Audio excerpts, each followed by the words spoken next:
Episode में हमने देखा था कि डोंग यन सिटी पहुंच चुका है। क्या वो यन सिटी में अपने स्किल्स को और ज़्यादा डेवलप कर सकेगा या नहीं? क्या वो वही डंग को हरा पाएगा? तो चलिए स्टार्ट करते हैं आज की expression. Dong the auction benching पहुंचता है और वहां पर उसे वही ग्रैंड मास्टर नजर आते हैं जो कि उसे लास्ट टाइम नजर आए थे। साथ ही जे यूई भी उनके बाजू में बैठी है और बाजू में दूसरी साइड में बैठी हुई है वहां की मैनेजर, जिसका नाम होता है जुआनसू। और अब वहां पर अनाउंस किया जाता है कि पहली auction seal of grand master rank 4 की, जो कि एक तलवार है, उसकी होती है। उसके बाद में यंग युआन पिस, जिनको लिंग डोंग हाईएस्ट प्राइस में खरीदता है। ग्रांड मास्टर और जी यूई उसके पावर को फील कर सकते थे। ग्रांड मास्टर कहते हैं पहले से वो कई गुना ज्यादा पावरफुल फील हो रहा है और कहते हैं कि वो पहले से ही एक सील सिंबल मास्टर भी है। जी यूई कहती है क्या वो निवान पैलेस के बारे में जानता है? मास्टर कहते हैं इसने बहुत ही कम समय में मेंटल पावर को डेवलप कर लिया है। ये सुनकर के जुआन सू कहती है ये सच में इंटरेस्टिंग है कि ये ग्रैंड मास्टर जैसा लगता है क्योंकि वो उसके साथ में फ्लर्ट कर रही है। अब लिंग डोंग जुआन सू से पूछता है कि क्या वो ग्रैंड मास्टर थे। अगर हाँ तो मैं उनसे मिलना चाहता हूँ। जुआन सू उसे अपने साथ में ले जाती है, जो कि कोल्ड एसोसिएशन ऑक्सन की मैनेजर थी। तीनों रूम में बैठे थे तभी वहां पर ग्रैंड मास्टर आ जाते हैं। लिंग डोंग उनसे पूछता है ये तीन फोर्सेस क्या हैं? ग्रैंड मास्टर बताते हैं Yen city lord manor, thousand of code association and blood wolf gang, जो कि येन सिटी की तीन बड़ी फोर्सेस हैं। और अब मास्टर उसे पूछते हैं कि वो उसकी कैसे हेल्प कर सकते हैं डेस्टिनी सिंबल को रिफाइन करने पर। जिस पर लिंग डोंग कहता है माफ कीजिएगा पर मैं ये ऑलरेडी रिफाइन कर चुका हूँ। और वो ग्रैंड मास्टर उसकी बातें सुनकर के चौंक जाते हैं। इवन वो डेस्टिनी सिंबल को मास्टर के सामने प्रेजेंट करके भी दिखाता है। मास्टर कहते हैं जब मैं तुमसे मिला था तुम अलग थे। तुमने इतनी जल्दी ये सब कैसे हासिल किया? तुमने डेस्टिनी सिंबल डिफाइन कर लिया। जिस पर लिन डॉन मास्टर को उस बुक्स के लिए थैंक्स कहता है।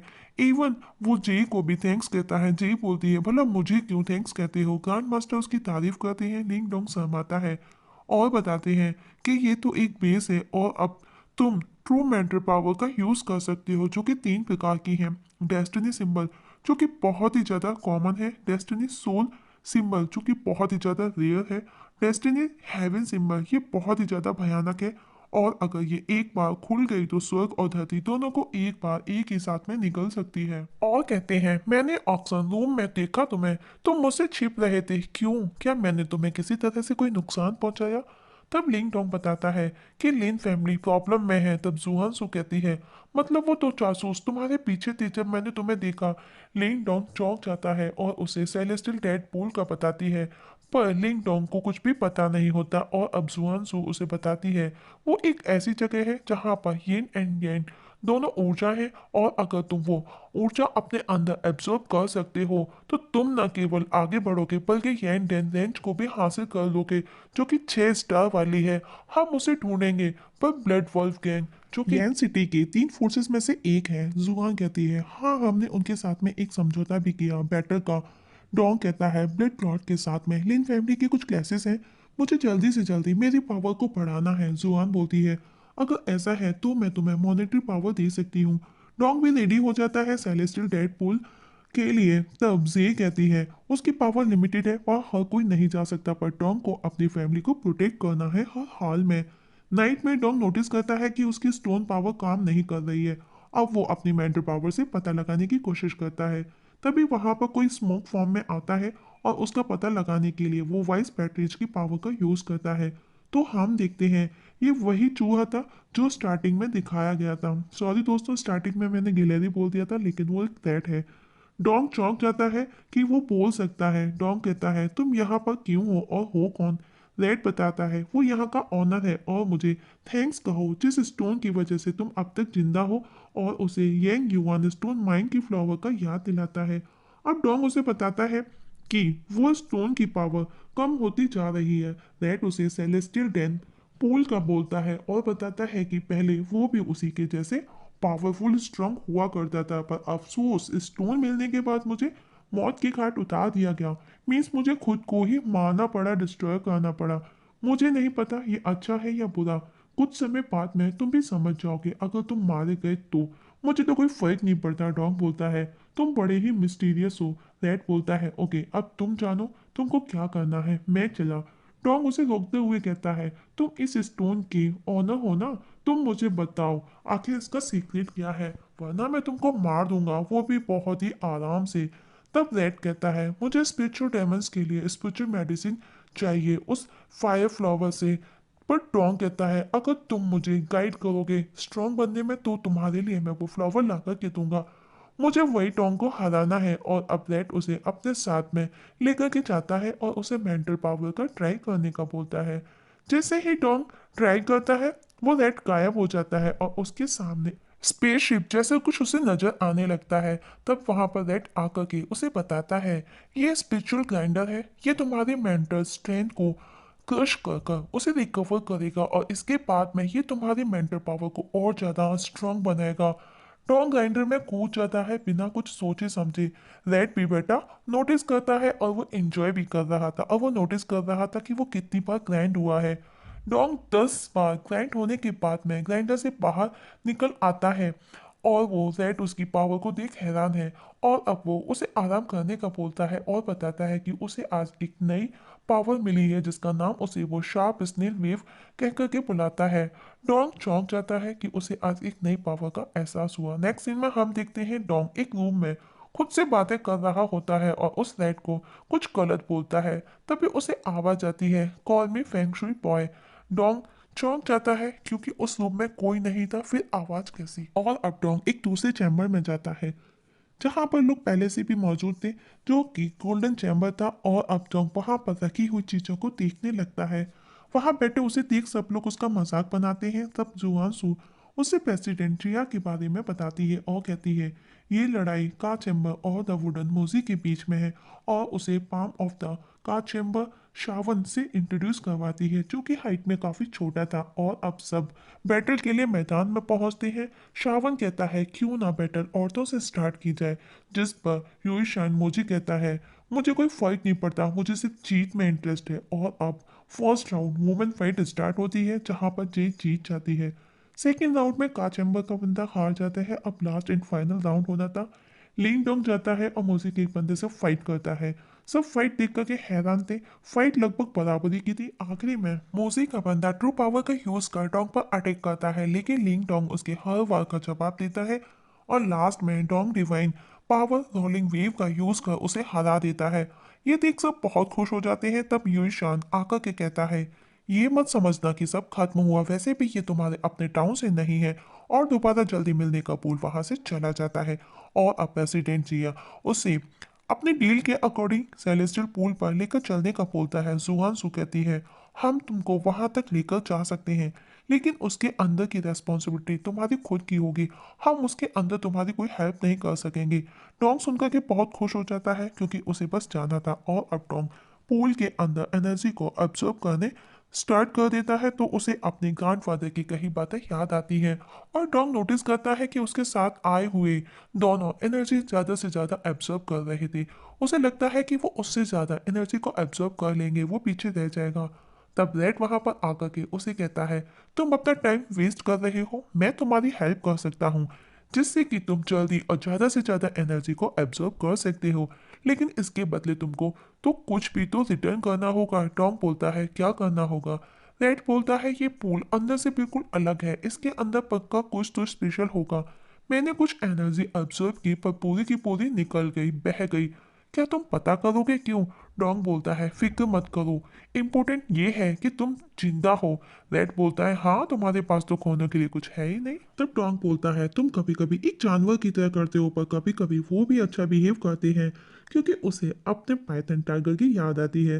रेड कहता है, आई एम डेमन माइक, तुम मेरा जानवर से कैसे कंपेयर कर सकते हो? और बोलता है, ओके तुम तो वाकई बेवकूफ हो, बातों में अपना समय बर्बाद कर रहे हो, उन्हें देखो वो कितना अपना एनर्जी अब्सॉर्ब करने में लगे हुए हैं। टॉम उन्हें देखकर रेड की डील के लिए रेडी हो जाता है और रेड के अकॉर्डिंग अपनी मेंटल पावर का यूज करता है और कुछ ही सेकंड्स में वो फील करता है कि उसके अंदर एनर्जी अब्सॉर्ब हो चुकी है। तब रेड उसे उसका प्रॉमिस याद दिलाता है और अब टॉम पूल के अंदर और ज्यादा चला जाता है तो उसे परपेचुअल पाइथन नजर आता है, जिसे देख करके रेड कहता है, हालांकि डेमन पाइथन या फिर डेमन स्पिरिट होनी चाहिए थी। टॉम बोलता है, तुम कैसे जानती हो ये सब? और ये स्पिरिट जो बहुत ज्यादा स्ट्रांग होगी, वो डर जाता है। तब रेड बोलता है, डरो मत, मैं हूं ना, तुमको सिर्फ अपने ब्रेन को स्ट्रांग रखना है। पर डोंग वहां से जाने लगता है क्योंकि वो डर गया था। तो रेड उसे बताता है कि ये कार्ड्स हैं जो कि यिन एंड यांग पर्ल्स को प्रोटेक्ट करते हैं, और यही इस बॉन्ड का असली खजाना है। अगर तुमको ये 3 पर्ल मिल गए तो तुम इन 3 महीनों में जो तुमको चाहिए था वो सब हासिल कर लोगे, जो स्ट्रेंथ पावर का तुम सोचते हो। रेड की बातें सुनकर के डोंग बोलता है, अगर मुझे कुछ हो गया, मैं मर गया, तो इनका क्या होगा। वही डोंग मेरी फैमिली को डिस्ट्रॉय कर देगा, जो कि मैं बिल्कुल भी नहीं चाहता। तब रेड उसे वापस से समझाता है और डायमंड स्पीड को एब्जॉर्ब करने का बोलता है, और अब खुद उसके पास जाकर के उस पाइथन स्पीड के पास जाता है और उसे एब्जॉर्ब करने की कोशिश करता है, जिससे जोरदार धमाके के साथ उसमें से एक ब्लू ड्रैगन बाहर उनके सामने होता है और अब वो उन पर अटैक करता है। रेड उसे डिस्ट्रैक्ट करके डोंग को yin and yang power observe करने का बोलता है, और टैंग वैसा ही करता है, और वो दिखता है कि वो रेड कोई नॉर्मल रेड नहीं है, और अब वो रेड साइज में बहुत बड़ा हो गया था। वो उस ड्रैगन को अपने अंदर एब्जॉर्ब कर लेता है और वापस नॉर्मल साइज में आकर के टोंग के हाथ में समा जाता है, और जाते जाते उसे ये कहकर के जाता है कि उन यिन यांग बीड्स को साथ लेकर के जाना मत भूलना। नेक्स्ट सीन में दिखाया जाता है टोंग जो कि एक चैम्बर में लोगों के साथ में बैठा हुआ है। वहां पर प्रेसिडेंट डोंग को कुछ पूछता है, पर डोंग कह देता है वो उसका सिर्फ एब्सॉर्बिंग मेथड था। जुआन सू उसे कहती है कि लिंगोंग ने बताया तुमको ब्लड वॉल्फ संप्रदाय के साथ में कुछ प्रॉब्लम है। मैंने भी नोटिस किया तू जासूस तुम्हारा पीछा कर रहे थे जब मैं तुमसे पहली बार मिली। आखिर ऐसा क्यों। और अब टोंग वही टोंग का बताता है। जेई उसकी बातें सुनकर के चौंक जाती है। फाइट वही टोंग के साथ में, तुमको पता है वो ब्लड संप्रदाय का सबसे ज्यादा पावरफुल स्ट्रॉन्गेस्ट पर्सन है। प्रेसिडेंट कहता है मैं नहीं जानता इस सब के पीछे क्या वजह है, पर fight for life and death क्यों। डोंग बताता है क्योंकि मैंने उनके एक मास्टर को मार दिया। ये सुनकर के सब चौंक जाते हैं। प्रेसिडेंट कहता है मुझसे जो भी होगा मैं तुम्हारी हेल्प करूंगा। जुआन सू भी कहती है हम तुम्हारी मदद करेंगे तुम्हारी फैमिली को बचाने में। वही टोंग ब्लड संप्रदाय बहुत ज्यादा शक्तिशाली है, तुम उससे अकेले नहीं लड़ सकते, ये तुम्हारे ऊपर डिपेंड करता है। हम तुमको फाइनेंशियल सपोर्ट देंगे जितनी तुमको जरूरत होगी, हमसे जो जितना होगा हम तुम्हें करेंगे, तुम्हारी हेल्प करेंगे। टोंग बोलता है मुझे मास्टर पावर की इंफॉर्मेशन चाहिए ताकि मैं वही ढंग से फाइट कर सकूं, मैं अपनी पावर को बढ़ाना चाहता हूँ। जुआनसू तब उसे एक बुक देती है और कहती है तुमको जो भी चाहिए सब इस बुक में है। डोंग वो बुक लेकर के जुआनसू को थैंक्स कहता है, जिस पर जुआनसू उसके करीब आकर के कहती है this call me sister vegetarian, क्योंकि वो उसके साथ में हमेशा फ्लर्ट करती रहती है। ये सुनकर के वहां बैठे सब लोग हंसने लगते हैं, और अब टोंग अपनी पावर को स्ट्रॉन्ग बनाने में वापस से बिजी हो जाता है।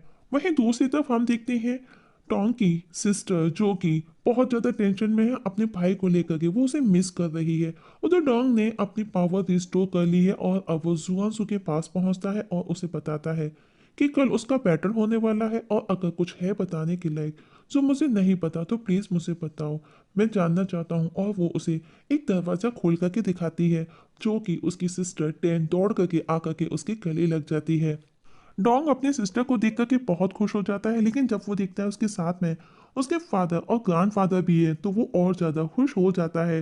तब ग्रैंडफादर बताते हैं हम यहाँ पर पिछले कुछ दिनों से थे, पर हम तुमको डिस्टर्ब करना नहीं चाहते थे, इसलिए हमने तुमको नहीं बताया। डोंग बोलता है वो जुआन सू को थैंक्स कहता है कि उसने उसको इतना सपोर्ट किया, और अब जुआन सू उन्हें अकेले में बात करने के लिए बोल वहां से उन्हें अकेला छोड़ करके चली जाती है। डॉन कहता है ग्रैंडफादर को कि कॉमर्स चैम्बर सपोर्ट से उसकी पावर भी बढ़ गई है, हम जल्दी ही मैच जीत करके वापस अपने टाउन शिफ्ट हो जाएंगे। ग्रैंडफादर कहते हैं ढोंग अगर तुम तैयार नहीं हो, तुम श्योर नहीं हो, तो तुम मैच छोड़ सकते हो, हमें कोई फर्क नहीं पड़ता, तुम फिक्र मत करो, हम सब संभाल लेंगे। डोंग ग्रैंडफादर की बातें सुनकर के सोच में पड़ जाता है, और इस जगह आज की एक्सप्लेनेशन खत्म हो जाती है।